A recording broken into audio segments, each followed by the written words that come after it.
Assalamualaikum warahmatullahi wabarakatuh. Halo semuanya, kami dari kelompok 7 yang beranggotakan Saya Namira Rafa dengan NPM akhir 094. saya Wahdaintan Tamara dengan NPM akhir 107. Saya Nuratamira Finandawe Putri dengan NPM akhir 153. Dan saya Fania Nanda dengan nomor NPM terakhir 163. Di video kali ini kami akan menjelaskan dan mengkritisi isi dari rangkaian pembangunan jangka panjang daerah Provinsi Nusa Tenggara Barat periode 2025 sampai 2045. Langsung aja kita ke videonya. Baik, pada bagian pertama saya akan menjelaskan secara singkat apa yang ada di dalam rencana pembangunan Nusa Tenggara Barat periode tahun 2025 hingga 2045. RPJPD NTB menjadi pedoman utama arah kebijakan pembangunan daerah agar sejalan dengan pembangunan nasional. RPJPD ini mengusung semangat transformasi dan menetapkan 5 sasaran visi, 8 sasaran misi, dan 17 sasaran pokok pembangunan. Visinya adalah provinsi kepulauan yang maju, kuat, aman, berkelanjutan, dan sejahtera, atau juga sering disebut dengan visi NTB Emas 2045. Dengan melakukan pendekatan 5P, Productivity, People, Planet, Power, dan Prosperity. 8 misi pembangunannya mencakup transformasi sosial, ekonomi, dan tata kelola, pembangunan keamanan, karakter masyarakat, infrastruktur merata, layanan dasar berkualitas, serta pembangunan berkelanjutan.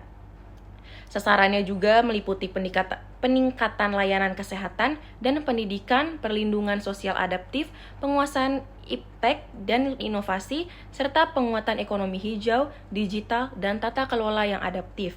Lingkungan hidup, ketahanan energi, air, pangan, dan resiliensi iklim juga menjadi fokus.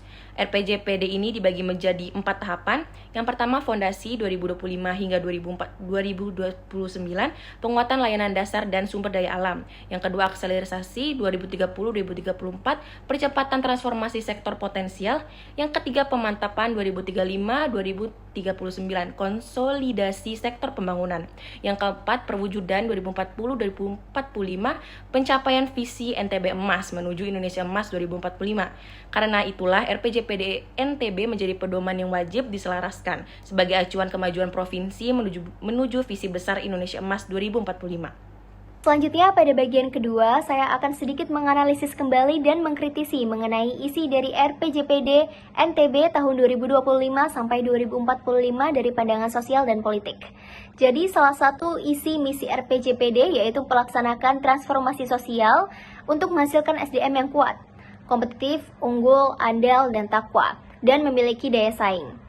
Misi ini memperlihatkan komitmen gubernur atas kesadaran pentingnya pembangunan dan penguatan SDM di NTB serta pertahanan budaya lokal dan sosial. Namun, perlu diketahui masih banyak terjadi pernikahan dini di NTB. Pernikahan dini ini menjadi salah satu penerapan dan pelestarian budaya yang salah karena mengganggu kelanjutan pendidikan anak dan berimbas ke misi generasi Indonesia Emas 2045 nanti serta misi RPJPD itu sendiri yang menghasilkan masyarakat NTB yang kuat. Selanjutnya, transformasi ekonomi dan tata kelola harus merata. Tidak terjadi ketimpangan seperti yang ada di Pulau Lombok dan Sumbawa. Pulau Lombok bersifat terpusat dan Sumbawa tertinggal. Selanjutnya, dari pandangan politik, anggaran yang diberikan pemerintah harus sepenuhnya dianggarkan untuk pemerataan pembangunan Provinsi NTB. Konsekuensi terhadap koruptor harus jera dan diberatkan, serta selama proses rangkaian pembangunan dijalankan, harus ada transparansi menyeluruh ke masyarakat NTB. Di sini kita akan membahas mengenai tantangan politik dan ekonomi apa saja yang dihadapi dalam penyusunan RPJPD Nusa Tenggara Barat tahun 2025 sampai dengan 2045. Yang pertama yaitu sinergitas antara pemangku kepentingan, di mana di sini memastikan kolaborasi efektif antara pemerintah pusat, provinsi, kabupaten atau kota untuk menyelaraskan visi dan misi program pembangunan mereka. Selanjutnya yaitu perubahan pola pikir dan budaya kerja. Di sini mengubah paradigma dari orientasi anggaran menjadi program strategis yang solutif terhadap persoalan pembangunan. Selanjutnya yaitu keterbatasan fiskal dan sumber daya. di mana mengelola anggaran yang terbatas sambil memastikan partisipasi aktif dari seluruh perangkat daerah dan masyarakat di sana. Selanjutnya yaitu partisipasi publik dan inklusivitas, di mana di sini melibatkan semua pemangku kepentingan secara partisipatif agar rencana pembangunan mencerminkan kebutuhan dan aspirasi masyarakat di Nusa Tenggara Barat. Selanjutnya, kita akan membahas mengenai tantangan ekonomi apa saja dalam RPJPD Nusa Tenggara Barat tahun 2025 sampai dengan 2045. Yang pertama tentunya pengendalian inflasi, dan percepatan ini yang paling sering muncul dan terjadi, di mana pertumbuhan ekonomi dengan fokus pada sinergi, kolaborasi, dan inovasi di sektor investasi, industri, pariwisata, dan lainnya, karena di Nusa Tenggara Barat itu kaya akan pariwisata. Selanjutnya yaitu efisiensi anggaran yang berdampak pada program pengentasan kemiskinan, sehingga perlu mengoptimalisasikan kerjasama dengan mitra pembangunan dari sektor publik dan swasta. Selanjutnya yaitu resiko pertumbuhan ekonomi seperti siklus produksi tambang yang menurun di Nusa Tenggara Barat, ketidakpastian kebijakan fiskal, kenaikan PPN, cuaca ekstrim yang sering terjadi, dan prospek ekspor yang menantang. Selanjutnya yaitu tantangan global dan lokal seperti perubahan iklim, hilangnya keanekaragaman hayati di Nusa Tenggara Barat, polusi, degradasi lingkungan, serta pengembangan sumber daya manusia berkualitas dan tata kelola pembangunan daerah.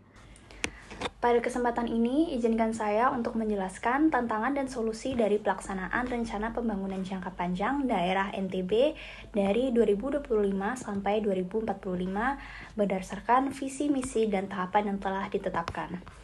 Untuk tantangan yang pertama adalah kualitas SDM yang belum merata, dan untuk solusinya bisa memperluas akses pendidikan berkualitas ke daerah 3T. Tantangan kedua yaitu ketimpangan ekonomi antara kota dan desa. Solusinya adalah untuk menguatkan UMKM berbasis lokalitas dan sektor unggulan per desa. Selanjutnya ada transformasi ekonomi hijau yang sangat lambat. Untuk solusinya bisa insentif dan regulasi untuk pelaku usaha yang menerapkan prinsip ekonomi hijau. Tantangan keempat yaitu ketahanan terhadap bencana dan perubahan iklim. Untuk solusinya adalah integrasi mitigasi risiko bencana dalam tata ruang daerah. Yang kelima ada tantangan tata kelola dan birokrasi yang belum digital dan transparan dan masih belum efektif. Untuk solusinya bisa dilakukan penerapan sistem e-government dan integrasi data antar instansi. Demikian penjelasan yang kami sampaikan mengenai isi RPJPD NTB tahun 2025 sampai 2045. Semoga apa yang kami sampaikan dapat bermanfaat bagi teman-teman semua. Sekian dan terima kasih. Wassalamualaikum warahmatullahi wabarakatuh.